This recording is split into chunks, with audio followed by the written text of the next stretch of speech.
আসসালামু আলাইকুম জাকির ভাই, আমার নাম শাকির, মেকানিক্যাল ইঞ্জিনিয়ারিংয়ের ছাত্র। আপনাকে একটা প্রশ্ন করতে চাই যে কিভাবে একজন নাস্তিকের কাছে প্রমাণ করবেন বৈজ্ঞানিকভাবে যে একজন সৃষ্টিকর্তা আছেন?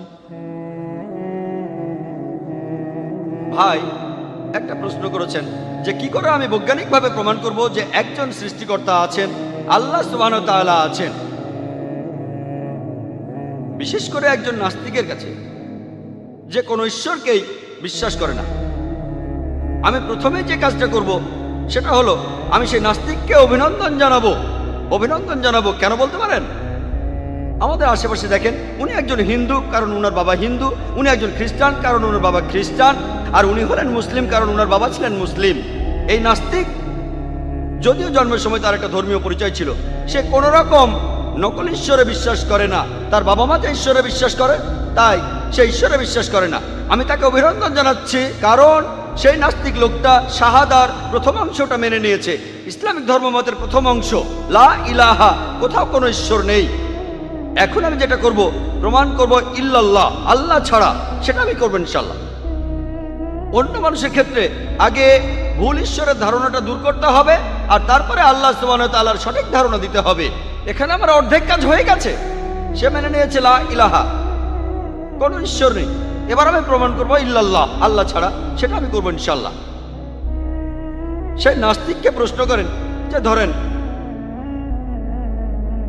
কোনো একটা বস্তুটা অপরিচিত হতে পারে, সেটা উঠতে পারে, যেটা পৃথিবীতে কেউ কখনো দেখেনি, পৃথিবীর কোনো মানুষ এই বস্তুটা সম্পর্কে কিছুই জানে না। যদি বস্তুটা আপনার সামনে আনা হয়, যদি প্রশ্ন করা হয় যে বস্তুটা কিভাবে কাজ করে, কোন ব্যক্তি প্রথমে আপনাকে সেটা বলতে পারবে? কোন ব্যক্তি প্রথমে বলতে পারবে? তাকে প্রশ্ন করেন, প্রথমে কোন ব্যক্তি আপনাকে বলতে পারবে এই নতুন বস্তুটা কিভাবে কাজ করে, যেটা পৃথিবীর কোনো মানুষ কখনো দেখেনি? কিছুক্ষণ চিন্তা করার পর সে আপনাকে উত্তর দেবে যে আপনাকে বলতে পারবে বস্তুটা কিভাবে কাজ করে প্রথম ব্যক্তি হলো সেই বস্তুটা যে সৃষ্টি করেছে। কেউ বলবে প্রস্তুতকারক, বলতে পারে উৎপাদনকারী। যে উত্তরই আসুক, শব্দটা নিয়ে তর্ক করবেন না, মেনে নেন। অর্থটা প্রায় একই, সৃষ্টিকর্তা, পরিচালক, উৎপাদনকারী বা প্রস্তুতকারী। তবে উত্তরটা মনে রাখুন, উত্তরটা আপনার মাথায় রাখুন, তারপর তাকে আবার প্রশ্ন করুন এই বিশ্বজগৎ কিভাবে সৃষ্টি হয়েছে, কিভাবে তৈরি হয়েছে। সে আপনাকে বিজ্ঞানের থিওরির কথা বলবে। তাকে বলবেন পবিত্র কোরআনে সূরা আম্বিয়ার 30 নম্বর আয়াতে বিজ্ঞানের থিওরির কথা সংক্ষেপে বলা হয়েছে। 1400 বছর আগে পবিত্র কোরআনে কে এই কথা লিখতে পারে? সে তখন বলতে পারে এটা হঠাৎ করে মিলে গেছে। কোনো তর্ক করবেন না।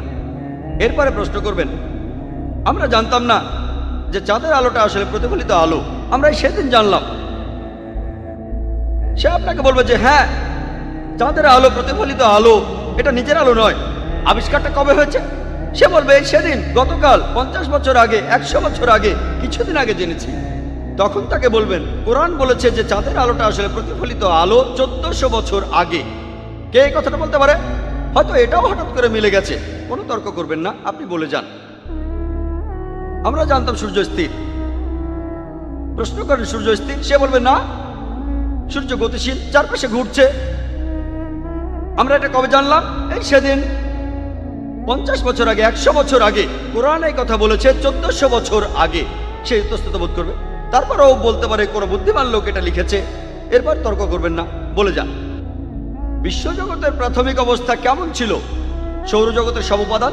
সে আপনাকে বলবে সব ছিল ধোঁয়া। এটা কিভাবে জানলাম? আমাদের কাছে প্রমাণ আছে, আমাদের কাছে এভিডেন্স আছে। তাকে বলেন কোরআন এই কথা বলেছে 1400 বছর আগে। কে এই কথা বলতে পারে? সে ইতস্তত করবে। তার উত্তরের জন্য অপেক্ষা করবেন না, বলে যান একটার পর একটা প্রশ্ন করতে থাকুন। আমি যেভাবে বললাম এভাবে একটার পর একটা প্রশ্ন করে যান যে পানিচক্র এ সম্পর্কে কবে জেনেছি? কোরআন এটা 1400 বছর আগে বলেছে। পৃথিবীর সব জীবজন্তু পানি থেকে সৃষ্টি হয়েছে। এ কথা কে বলতে পারে? কোরআন উদ্ভিদবিদ্যা নিয়েও কথা বলেছে, পুরুষ এবং নারী। কে কথা বলতে পারে? এভাবে একটার পর একটা বলেন আর প্রশ্ন করেন কে কথা লিখতে পারে। এরপর তাকে বলেন একটা থিওরি আছে যার নাম থিওরি অফ প্রবাবিলিটি। ধরুন আপনার সামনে দুটো পথ আছে, তার একটা হলো সঠিক। এখন আপনি সঠিক পথটা বেছে নেবেন, তার সম্ভাবনা একেবারে আন্দাজে সেটা 1/2। ধরুন আমি একটা পয়সা টস করলাম, হেড পড়তে পারে অথবা টেইল। আমি ঠিক বলবো তার সম্ভাবনা 1/2। যদি 2বার টস করি, আমি যে 2বারই ঠিক মতো বলতে পারবো তার সম্ভাবনা 1/2 গুণ 1/2 অর্থাৎ 1/4, 25% সম্ভাবনা। যদি 3বার টস করি, 3বারই ঠিক বলবো তার সম্ভাবনা 1/2 গুণ 1/2 গুণ 1/2 সমান 1/8, 12.5%। একটা ছক্কার 6টা দিক থাকে। যদি একটা ছক্কা ছুঁড়ে দেই, আমি ঠিক মতো বলবো তার সম্ভাবনা হলো 1/6। যদি আমি 2বার ছুঁড়ি, 2বারই ঠিক বলতে পারবো তার সম্ভাবনা 1/6 গুণ 1/6, 1/36। এটাকে বলা হয় থিওরি অফ প্রবাবিলিটি। যদি ছক্কাটা 2বার ছুঁড়ি, তারপর পয়সা টস করি, 3বারই ঠিক বলবো সেটা 1/6 গুণ 1/6 গুণ 1/2 অর্থাৎ 1/72।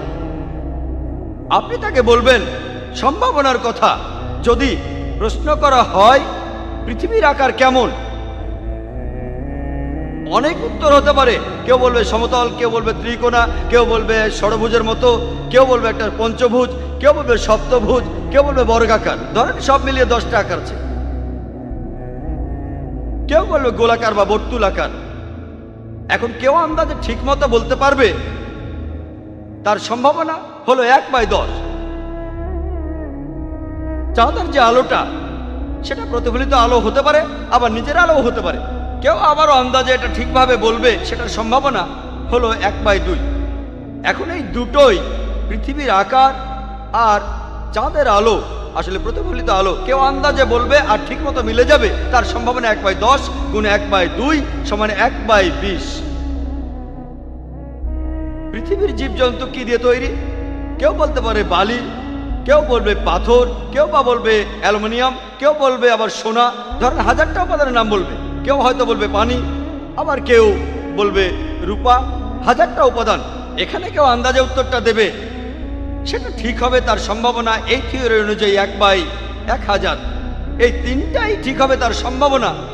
পৃথিবী বর্তুলাকার, চাঁদের আলো প্রতিফলিত আলো, আর সব জীবজন্তু পানি দিয়ে তৈরি, তার সম্ভাবনা সেটা হবে 1/10 গুণ 1/2 গুণ 1/1000। এটা তখন হবে 1/20000, 0.005%। পবিত্র কোরআনে 1000-এরও বেশি আয়াতে বিজ্ঞান সম্পর্কে বলা হয়েছে। 3টা ক্ষেত্রে এই সম্ভাবনাটা 0.005%। আপনি যদি প্রবাবিলিটি থিওরি দিয়ে সবগুলো আয়াতের কথাকে বিচার করেন, উত্তরটা দাঁড়াবে প্রায় শূন্যের কাছাকাছি। থিওরি অনুযায়ী 1/10⁻50, এটা তখন শূন্যের কাছাকাছি। তখন আপনি সে নাস্তিককে প্রশ্ন করবেন, কে এই কথাগুলো লিখতে পারে? এখানে শুধু একটাই উত্তর দেওয়া যায়। প্রথম উত্তরটা সৃষ্টিকর্তা, প্রস্তুতকারক, যিনি সব কিছু তৈরি করেছেন। এই উত্তর ছাড়া এখানে আর কোনো উত্তর নেই। বিজ্ঞান আজকের দিনে যেটা করছে, আসলে বিজ্ঞান ঈশ্বরকে বাতিল করছে না, ঈশ্বরের কিছু ধারণাকে বাতিল করছে। লা ইলাহা ইল্লাল্লাহ, বিজ্ঞান ঈশ্বরকে বাতিল করছে না, কিছু ধারণাকে বাতিল করছে। আশা করি উত্তরটা পেয়েছেন।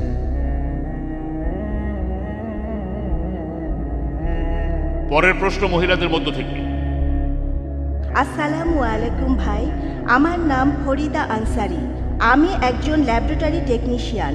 কোরআন বলছে যে আল্লাহ এই মানুষজাতির সৃষ্টিকর্তা। বিজ্ঞান কি এটার সাথে একমত? বোন একটা প্রশ্ন করেছেন। কোরআনে বলা হয়েছে যে আল্লাহ সুবহানাহু ওয়া তাআলা আমাদের মানবজাতির সৃষ্টিকর্তা। বিজ্ঞান কি এটার সাথে একমত? কোরআনে এই কথাটা অনেক জায়গায় বলা হয়েছে। আর শেষ আয়াতটা প্রজনন বিদ্যার স্তরের উপরে, অর্থাৎ সূরা মুমিনুনের 14 নম্বর আয়াতে উল্লেখ করা হয়েছে যে সর্বোত্তম স্রষ্টা কত মহান। বৈজ্ঞানিকভাবে কি প্রমাণ করা যায় যে আল্লাহ আমাদের স্রষ্টা? কোরআন এর উত্তর দিয়েছে। পবিত্র কোরআনে বলা হয়েছে, সূরা তুরের 35 নম্বর আয়াতে উল্লেখ করা হয়েছে। এখানে প্রশ্ন করা হচ্ছে যে তোমরা কি স্রষ্টা ব্যতীত সৃষ্টি হয়েছ? এখানে যে আরবি শব্দটা, স্রষ্টাকে বোঝাতে যে আরবি শব্দটা ব্যবহার করা হয়েছে সেটা খালিক। এটার উৎপত্তি হয়েছে আরবি শব্দ খালাকা থেকে। এই খালাকা শব্দটার 4টা অর্থ আছে। একটা অর্থ হলো একেবারে শূন্য থেকে কোনো কিছু সৃষ্টি করা। অতীতে যার কোনো দৃষ্টান্ত নেই, এটা শুধুমাত্র আল্লাহ তাআলার পক্ষেই সম্ভব। খালাকা শব্দটার দ্বিতীয় অর্থ হলো পৃথিবীতে আছে এমন বস্তু থেকে নতুন